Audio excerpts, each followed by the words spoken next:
Tugenda kutandikirako Kingo mu disitulikiti ey'Erwengo. Sempijja Jona muzzukulu wa Katongole ono nabadde asoma mu kibiina kya siniya ey'okusatu wa myaka 16 yagudde mu luzzi n'afiiramu.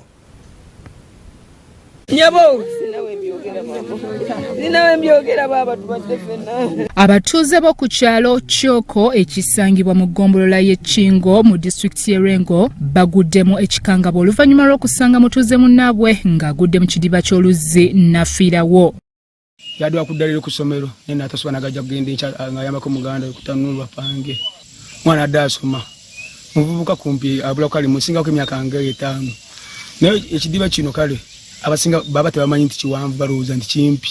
Afudde ategerekeseeko nga Sempijja Jona ng'ono wa myaka 16 era ng'abadde agenda mu siniya ya kusatu wabula waafiiridde abadde tannaba kuddayo ku ssomero. Abamu ku babaddewo nga Jona agwa mu kidiba bagamba ono abadde ne banne mu kisenyi nga bakuba bulooka wabula nabo balabiddeawo nga Jona alaajanira mu luzzi.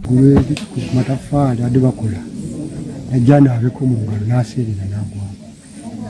Ekidiba kiwanvu nnyo wakati kyagenzemu omukoka bumba pitirivu bibimu.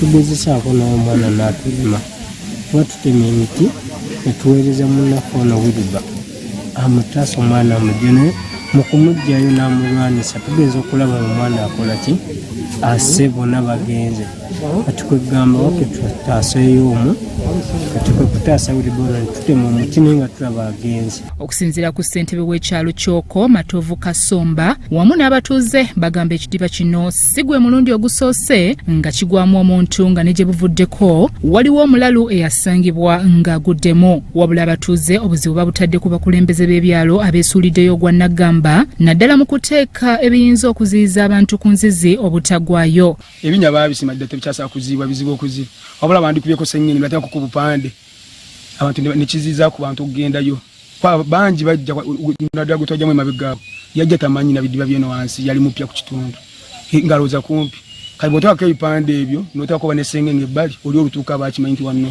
wabika abaakira nti wakyamu. Twandisabye poliisi etuyambe esindika abasajja baayo ku buli poliisi zonna okusobola okunyulula abantu ababa bagudde mu bidiba. Oluvannyuma poliisi ewadde abatuuze omulambo gw'omwana ne gutwalibwa ewaka okwetegekera okuziikibwa. Byamukisa Ronald, Salt TV, Omunyo.